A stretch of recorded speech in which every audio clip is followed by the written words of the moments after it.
இந்த இப்போ டோட்டலா பார்லிமெண்ட்ல ப்ராப்ளம் நடக்கல. ப்ராப்ளம் நடக்கும்போது என்னென்ன கட்சி குரல்கள் எழும்புகின்றன. இதுக்கு முன்னாடினா திமுக அப்படியே அரண் கட்டி போயிருப்பாங்கல்ல. திமுக எம்பிக்கள், லோக்சபா எம்பிக்கள். இங்க போகவே இல்லைங்களா. சும்மா கோஷம் கூட சேர்ந்து கோஷம் போடுறதோட நின்னுட்டாங்க. என்னன்னா இந்த குழப்பம் வரும்போது சரி நம்ம என்ன பண்றதுன்னு தெரியலையேன்னு எல்லாருமே தயங்குவாங்க. இந்த பிரச்சனை வரும்போது சுதா எம்பி, ஜோதிமணி எம்பி 2 பேரும் காங்கிரஸ் எம்பி, லோக்சபா எம்பி. அவங்களுக்கு ஆதரவாக அரங்கட்டி நிற்க வேண்டிய கட்டாயத்துல அல்லது கடமையில இந்தியா கூட்டணியாக இருந்திருந்தால் திமுக எம்பி இருந்திருக்கணும். கண்டிப்பா இல்ல.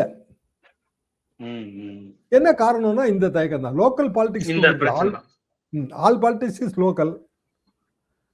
ஜோதிமணி வந்து அவங்க இல்ல கரூர்ல நாங்களே ஜெயிச்சிருவோம் அப்படின்னா அப்புறம் அவங்களை எப்படி நம்ம சப்போர்ட் பண்ண முடியும்னு மத்தவங்க நினைப்பாங்களா?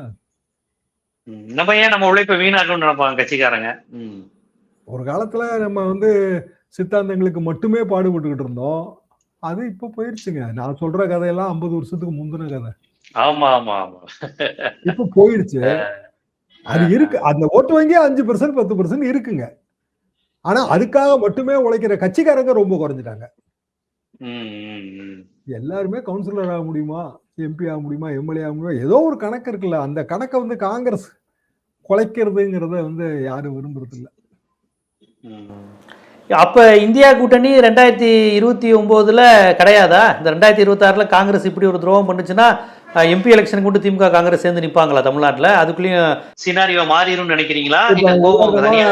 பலமுனை போட்டி வருது. திமுக 200 சீட்டு ஜெயிச்சிருச்சுன்னு வைங்க. 2029 அப்ப தனியாவே நின்றுவோம், நமக்கு 40 சீட்டும் கிடைக்கும்னு நினைப்பாங்க திமுக கூட்டணி. ஆமா, ஜெயலலிதா ஃபார்முலா.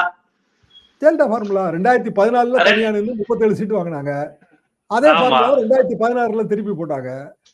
இப்ப இவங்க 2026 ஃபார்முலா கிரியேட் பண்ணாங்கன்னா அதே ஃபார்முலா தானே 2029 திருப்பி போடுவாங்க.